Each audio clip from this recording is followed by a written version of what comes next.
Everyone, कैसे हैं आप सब। उम्मीद करता हूं आप सब अच्छे होंगे।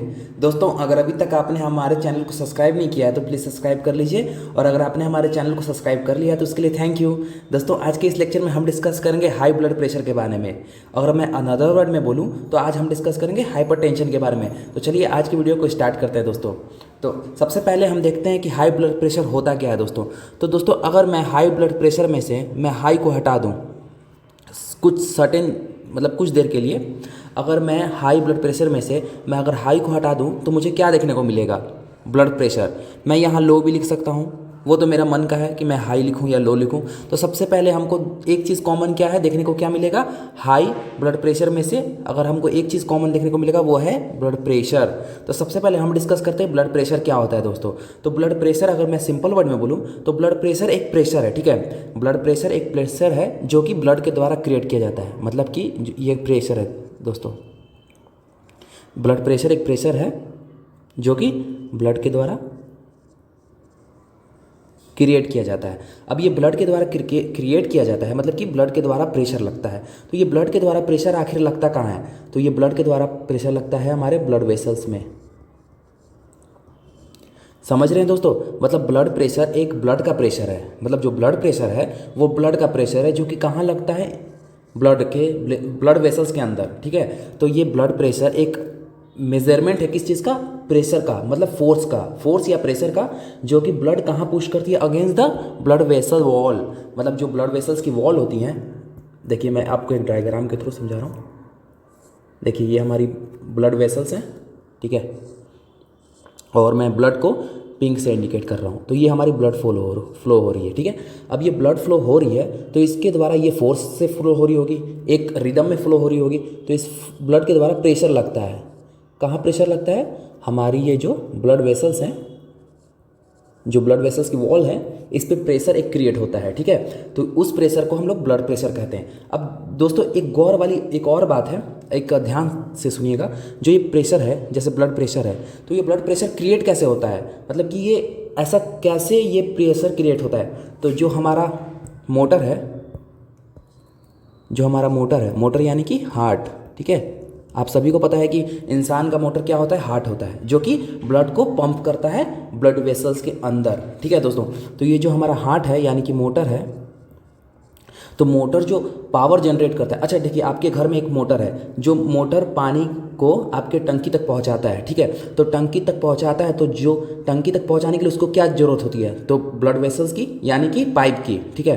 तो ये जो मोटर है, मोटर से हमारा पाइप निकल रहा है यानी कि ब्लड वेसल्स निकल रहा है। तो ये जो मोटर पावर जनरेट कर रहा है, ठीक है, तो पावर जो जनरेट कर रहा है, तो ये पावर कहाँ फील होगा, तो ये पावर फील होगा जो हमारी पाइप रहेंगी, यानी कि मोटर की जो पाइप रहेगी, यानी कि ब्लड वेसल्स जो रहेंगे उसमें ये पावर फील होता है। जब अगर मोटर पानी को खींचेगा यानी कि ब्लड को पंप करेगा हमारे, ये हमारी ब्लड है, ठीक है, ये हमारी ब्लड है। और जब ये ब्लड जब वेंट्रिकल कॉन्ट्रैक्ट होता है तो क्या होता है, ये ब्लड को हमारे ब्लड वेसल्स में फेंकता है, यानी कि पुश करता है। और जब ये पुश करता है ना, तो इतने फोर्स से पुश करता है कि एक प्रेशर क्रिएट होता है, और वो प्रेशर कहाँ क्रिएट होता है, हमारे ब्लड वेसल्स के अंदर। तो मैं उम्मीद करता हूँ कि आप ब्लड प्रेशर अच्छी तरह समझ गए होंगे, कैसे ये क्रिएट होता है ब्लड प्रेशर, ये भी समझ गए होंगे। तो जो ब्लड प्रेशर होता है दोस्तों, उसकी रीडिंग 2 नंबर में आती है। जैसे आपने देखा होगा, normal blood pressure 120/80 mm of Hg रहता है, ठीक है। अब ये जो 2 नंबर में ब्लड प्रेशर रहता है, तो जो पहला वाला मतलब कि जो टॉप नंबर रहता है यानी कि 120 यानी कि 120, वो क्या होता है, ये टॉप नंबर होता है, और इसे सिस्टोलिक प्रेशर कहते हैं। सिस्टोलिक प्रेशर कहने का मतलब है दोस्तों कॉन्ट्रैक्शन ऑफ वेंट्रिकल।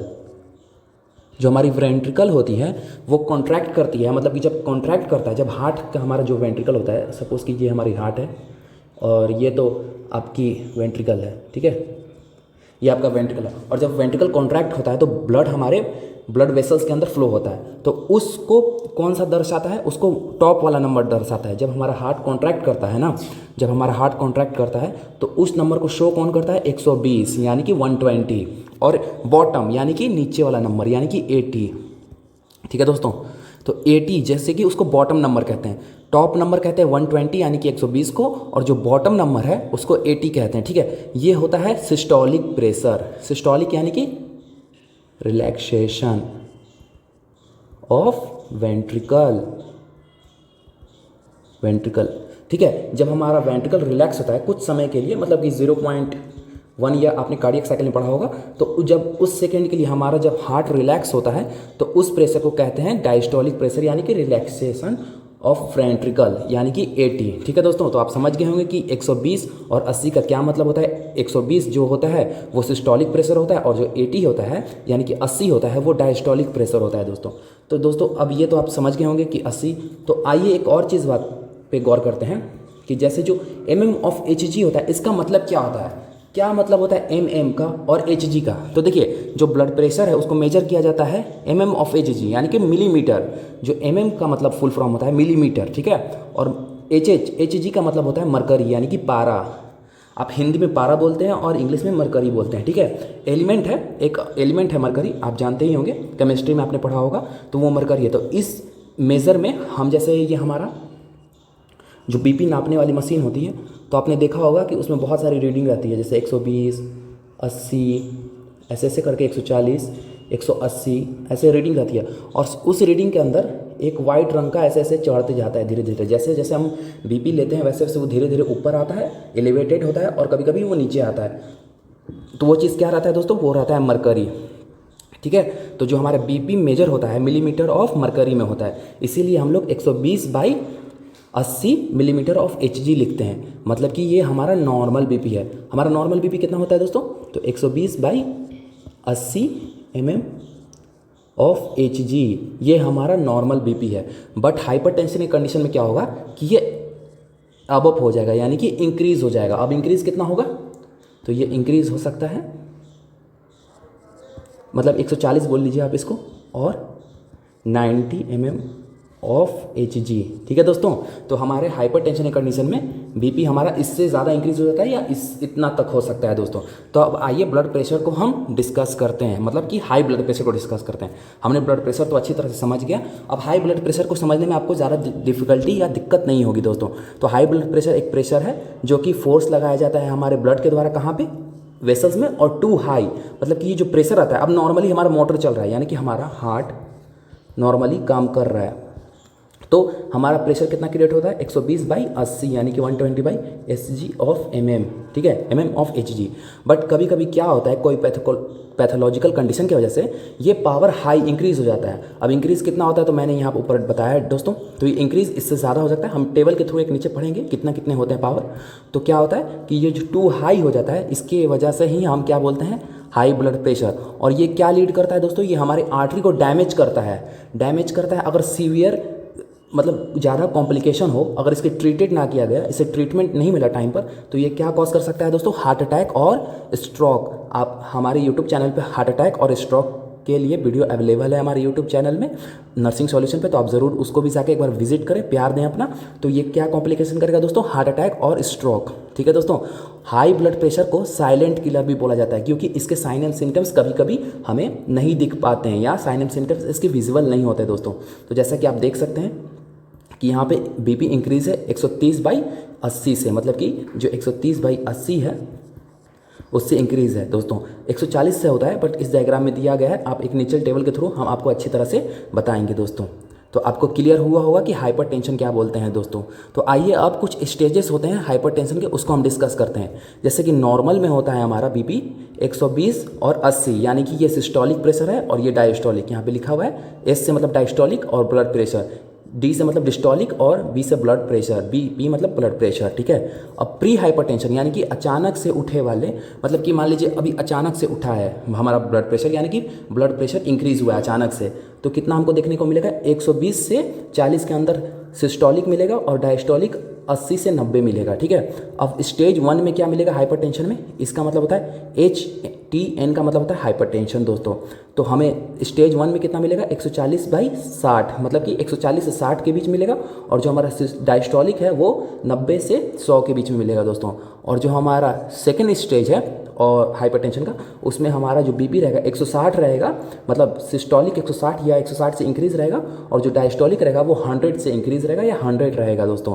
तो ये हमारा कुछ क्लासिफिकेशन है, मतलब क्लासिफिकेशन नहीं है, एक स्टेज है हाइपरटेंशन का, जिससे हम डिनोट कर सकते हैं कि हाइपरटेंशन कितनी सीवियरिटी में है, या अभी नॉर्मल है, या अभी कुछ देर पहले उठा है, या ज़्यादा सीरियस कंडीशन है दोस्तों। अब आइए हम हाइपरटेंशन के टाइप्स को डिस्कस करते हैं दोस्तों। तो मेनली हाइपरटेंशन दो टाइप्स के होते हैं, प्राइमरी और सेकेंडरी हाइपरटेंशन। प्राइमरी हाइपरटेंशन क्या होता है दोस्तों, ये कॉमन टाइप का हाइपरटेंशन है, ये सब लोगों में कॉमन होता है, ये मोस्टली हर लोगों में देखा जाता है। और इसका रिस्क फैक्टर मतलब कि ये किस वजह से होता है, तो एजिंग, मतलब कि जैसे जैसे इंसान का उम्र बढ़ता है, मतलब कि बूढ़े लोगों में इंसान का उम्र बढ़ता है, ओल्डेस्ट पर्सन में। लाइफस्टाइल फैक्टर, जैसे कि लाइफस्टाइल फैक्टर बहुत, अगर कोई इनफ एक्सरसाइज नहीं कर रहा है, ओबेसिटी है, या क्या बोलते हैं कंज्यूम फूड कर रहा है, ज़्यादा फैटी फूड कंज्यूम कर रहा है, तो उस वजह से ये प्राइमरी हाइपरटेंशन हमको देखने को मिलता है दोस्तों। ये मोस्ट कॉमन है दोस्तों, मोस्ट कॉमन हाइपरटेंशन है दोस्तों। ज़्यादातर लोगों में हमको प्राइमरी हाइपरटेंशन ही देखने को मिलता है दोस्तों। अब सेकेंडरी हाइपरटेंशन को डिस्कस करते हैं। तो सेकेंडरी हाइपरटेंशन ये इंक्लूडेड होता है डिफरेंट मेडिकल कंडीशन की वजह से, जैसे कि कोई डिजीज़ कंडीशन, या कोई मेडिसिन ले रहा है, कोई ऐसा मेडिसिन ले रहा है, एट्रोफिन ले रहा है जो कि हमारे हार्ट रेट को इंक्रीज़ करता है, या कुछ ऐसा ड्रग्स ले रहा है जो हमारे हार्ट एक्टिविटी को इंक्रीज़ कर रहा है, या हमारी जो ब्लड वेसल्स हैं उसको कॉन्ट्रैक्ट कर रहा है, कॉन्स्ट्रिक्ट कर रहा है, जिसकी वजह से हमारी ब्लड वेसल्स नैरो हो रही हैं, उस वजह से सेकेंडरी हाइपरटेंशन देखने को मिलता है दोस्तों। अब आइए कुछ सर्टेन टाइप्स के और हाइपरटेंशन होते हैं जिसको हम डिस्कस करते हैं। तो वाइट कॉलर हाइपरटेंशन दोस्तों, इसमें क्या होता है कि हमारा बीपी तो नॉर्मल होता है घर पर जब हम हेल्थ केयर सिटिंग, मतलब कि जब हमारा डॉक्टर या नर्स हमारी बीपी लेते हैं तो उस टाइम एलिवेटेड बीपी मिलता है, उसको वाइट कॉलर हाइपरटेंशन बोलते हैं। मार्क्स्ड हाइपरटेंशन किसे बोलते हैं दोस्तों, तो हमारा बीपी जब हेल्थ केयर, मतलब कि डॉक्टर या नर्स जब हमारा बीपी असेसमेंट करते हैं तो उस टाइम नॉर्मल होता है, बट जब हम घर पे आते हैं तो उस टाइम हमारा बीपी इंक्रीज़ हो जाता है। न्यूट्रॉनल हाइपरटेंशन, इसमें क्या होता है कि जब हम रात को सोने टाइम, या मतलब जब हम रात को सोते हैं या रात के टाइम हमारा बीपी इंक्रीज़ हो जाता है दोस्तों, स्लीपिंग के टाइम, मतलब कि जब हम सोते हैं या रात के टाइम हमारा बीपी इंक्रीज़ हो जाता है दोस्तों। अब आइए कुछ कॉजेज़ को जानते हैं जो हाइपरटेंशन को कॉज करते हैं, यानी कि ब्लड प्रेशर को हमारे इंक्रीज़ करते हैं दोस्तों। तो जो प्राइमरी हाइपरटेंशन है उसके कुछ कॉजेज़, जैसे कि अनहेल्दी ईटिंग पैटर्न्स, मतलब कि कोई ज़्यादा फैटी फूड खा रहा है, सोडियम का हाई कंज्यूम कर रहा है, उस वजह से होता है। Lack of exercise, physical exercise कम कर रहा है, फिजिकल एक्टिविटी कम है। हाई कंज्यूम वीवर्स, मतलब कि बहुत ज़्यादा एल्कोहल ले रहा है, स्मोकिंग कर रहा है, या मतलब नशा कर रहा है, बहुत ज़्यादा ऐसा कंज्यूम कर रहा है कुछ बियरिंग्स को, मतलब ड्रिंक्स को, जिसकी वजह से भी हमको प्राइमरी हाइपरटेंशन देखने को मिलता है दोस्तों। अब सेकेंडरी हाइपरटेंशन के कॉजेज़ क्या है दोस्तों, तो सर्टेन मेडिसिन, जैसे मैंने बताया था, इम्यूनो सस्पेंड ले रहा है, मतलब कि हमारी इम्यूनिटी को कम करने वाला, एनसेड्स ले रहा है, ओरल कॉन्ट्रासेप्टिव ले रहा है, मतलब कि कोई भी ऐसा अगर मेडिसिन ले रहा है, या किडनी डिजीज़ है, या रीनल वस्कुलर डिजीज़ है, जिसकी वजह से भी हमको सेकेंडरी हाइपरटेंशन देखने को मिलता है दोस्तों। अब आइए कुछ हाइपरटेंशन के रिस्क फैक्टर को डिस्कस करते हैं हम दोस्तों। तो सबसे पहला रिस्क फैक्टर है ओबेसिटी, यानी कि हमारा जब अगर बॉडी बहुत ज़्यादा अगर थिन रहेगा, मोटा रहेगा, मोटे लोगों में ज़्यादा देखने को मिलता है दोस्तों। इंक्रीज़, अगर मतलब हमने पहले ही डिस्कस किया था कि जैसे एज भी बढ़ता है तो उसकी वजह से भी हमको ओबेसिटी देखने को मिलता है दोस्तों। इनफ मतलब एक्सरसाइज, अगर कोई एक्सरसाइज नहीं कर पा रहा है, या एक्सरसाइज लैक ऑफ एक्सरसाइज है, मतलब कि अच्छे तरह से वो अपने फिजिकल एक्टिविटी नहीं कर रहा है, लेस कर रहा है, बैठा है, कोई दिन भर बैठा है, ऑफिस वर्क, मतलब लेस एक्टिविटी है, तो उसमें भी हमको देखने को मिलता है। ईटिंग फूड हाई सोडियम, जो सोडियम का ज़्यादा कंज्यूम कर रहा है, या फैटी फूड ज़्यादा कंज्यूम कर रहा है, एथेरोस्क्लेरोसिस का फॉर्मेशन हो जाएगा, जिसकी वजह से भी हाइपरटेंशन देखने को मिलता है दोस्तों।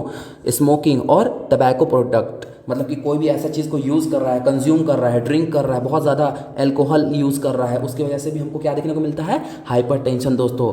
अगर अब हम जानते हैं कॉम्प्लिकेशन, अगर टाइम रहते हुए ट्रीट नहीं किया गया, ट्रीटमेंट नहीं लिया गया किस चीज़ का दोस्तों, हाइपरटेंशन का, अगर हाइपरटेंशन का टाइम रहते हुए ट्रीट नहीं लिया गया तो हमको क्या कॉम्प्लिकेशन देखने को मिलेगा, हार्ट अटैक। जो हमारी हार्ट अटैक है वो हार्ट अटैक हो जाएगी, यानी कि हमारी हार्ट अच्छी तरह से ब्लड को पंप नहीं कर पाएगा। हार्ट फेलियर में भी क्या दोस्तों होता है कि जो हमारी हार्ट है, हार्ट अटैक में क्या होता है दोस्तों ना, कि जो हमारी हार्ट है उसको इनफ ऑक्सीजन सप्लाई नहीं हो पाती। हार्ट फेलियर में क्या होता है दोस्तों कि जो हमारी हार्ट है वो अच्छी तरह से कॉन्ट्रैक्ट एंड रिलैक्स नहीं कर पाती, जिसकी वजह से हमारा हार्ट का प्रॉपर फंक्शन फेल हो जाता है दोस्तों। स्ट्रोक, ये हमारी ब्रेन में होती है, इसमें क्या होता है कि reduce blood flow in the brain होता है दोस्तों। इस पे भी हमने हमारी यूट्यूब चैनल नर्सिंग सॉल्यूशन में वीडियो अवेलेबल है, तो आप जरूर जाके एक बार देख सकते हैं और हमारे यूट्यूब चैनल को प्यार देख सकते हैं दोस्तों।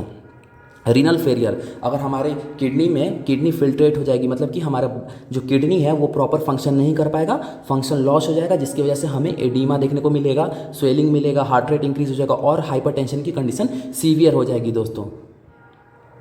तो मैं उम्मीद करता हूं दोस्तों कि जो आज का लेक्चर था हाइपरटेंशन पे आपको अच्छी तरह से क्लियर हुआ होगा, हाई ब्लड प्रेशर पे। तो हम मिलते हैं आपसे अगली वीडियो में, तब तक हमारी वीडियो को बहुत सारा प्यार दें दोस्तों, हमारे चैनल को सब्सक्राइब करें नर्सिंग सॉल्यूशन को, और हम मिलते हैं आपसे अगली वीडियो।